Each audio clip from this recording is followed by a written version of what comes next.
আসসালামু আলাইকুম দর্শক, বাসায় তৈরি করা খাবার কিন্তু বাইরে তৈরি করা খাবারের থেকে অনেক বেশি স্বাস্থ্যকর হয় এবং খেতেও কিন্তু অনেক বেশি মজা হয়। আজকে ঘরে একদম স্বাস্থ্যকর উপায়ে চিকেন নাগেটসের একটা সহজ রেসিপি তৈরি করব। এই রেসিপি ফলো করে যে কেউ কিন্তু খুব সহজে চিকেন নাগেটস বাসায় তৈরি করে নিতে পারবেন।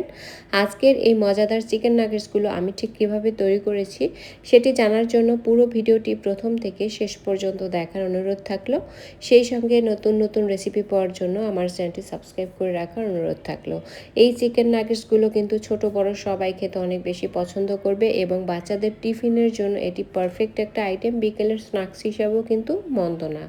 চিকেন নাগেটস তৈরি করার জন্য প্রথমে আমি একটা ব্লেন্ডারে নিয়ে নিব হাড় ছাড়া মুরগির মাংস। আমি 1.5 কাপের মতো মুরগির মাংস এখানে ব্যবহার করেছি, আর 1.5 কাপ মুরগির মাংসের জন্য আমি মোটা সাইজের 3 পিস ব্রেড ব্যবহার করেছি।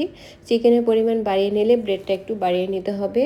এই পর্যায়ে ব্যবহার করব 1 টেবিল চামচ লেবুর রস, ব্যবহার করেছি কর্নফ্লাওয়ার 2 টেবিল চামচ, আদা এবং রসুন বাটা ব্যবহার করেছি 1 টেবিল চামচ, সাথে আরও কিছু গুঁড়ো মশলা আমি ব্যবহার করব। আমি একসাথে দিয়ে দিয়েছি। এখানে আমি ব্যবহার করেছি 1 চা চামচ লাল মরিচের গুঁড়া, 1 চা চামচ গোলমরিচের গুঁড়া, 1 টেবিল চামচ সয়া সস এবং 1 টেবিল চামচ টমেটো সস, সাথে আমি এখানে আরও ব্যবহার করেছি স্বাদ মতো লবণ।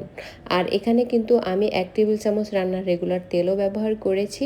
তবে তেলের পরিবর্তে কিন্তু চাইলে আপনারা বাটার ব্যবহার করতে পারেন। সব কিছু একসাথে তারপরে আমি ভালো করে ব্লেন্ড করে নিয়েছি। এরকম একটা মিহি ডো তৈরি হয়েছে চিকেনের। এটা কিন্তু না বেশি শক্ত না বেশি নরম। এখন আমি চিকেন নাগেটস তৈরি করার জন্য বাকি উপকরণগুলো প্রিপেয়ার করে নিব। আমি এখানে ব্যবহার করেছি 2টা ডিম ভালো করে ফেটিয়ে নিয়েছি, আর ব্রেড ক্রাম্বস ব্যবহার করেছি। হাত দিয়ে একটু নির্দিষ্ট পরিমাণে চিকেনের ডো নিয়ে হাত দিয়ে একটু শেপ দিয়ে প্রথমে আমি ডিমে ডুবিয়ে নিয়ে তারপরে ব্রেড ক্রাম্বসে গড়িয়ে নিয়েছি। আমি ডাবল কোট করে নিচ্ছি।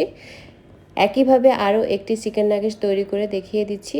চিকেন নাগেটস কিন্তু অনেকে গোল করেও তৈরি করে থাকে, আবার অনেকে স্কোয়ার শেপেও তৈরি করে থাকে। যে যেমন শেপে তৈরি করতে চান ওইভাবেই তৈরি করে নেওয়া যাবে। তো একইভাবে আমি সবগুলো চিকেনের টো দিয়ে আমি নাগেটস তৈরি করে নেব। দেখুন আমার কতগুলো নাগেটস তৈরি হয়েছে। এই পর্যায়ে এই নাগেটসগুলো কিন্তু ফ্রোজেন করে প্রায় 1.5 থেকে 2 মাসের মতো ডিপ ফ্রিজে রাখা যায়। তো আমি কিছুটা নাগেটস ডিপ ফ্রিজে ফ্রোজেন করে রেখে দিব এবং কিছু নাগেটস কিন্তু আপনাদের সঙ্গে ভেজে শেয়ার করব।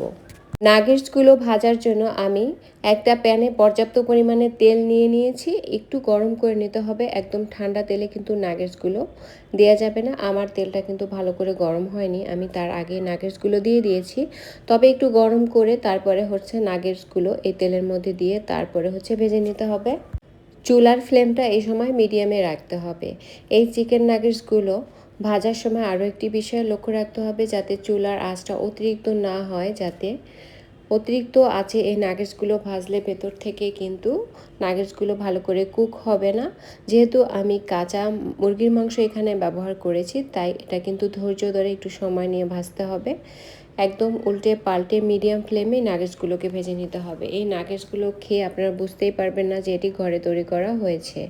নাগেটসগুলো যখন হয়ে যাবে ওই পর্যায়ে আমি তেল ঝরিয়ে তারপরে তুলে নিচ্ছি, আর দেখুন কেমন হয়েছে।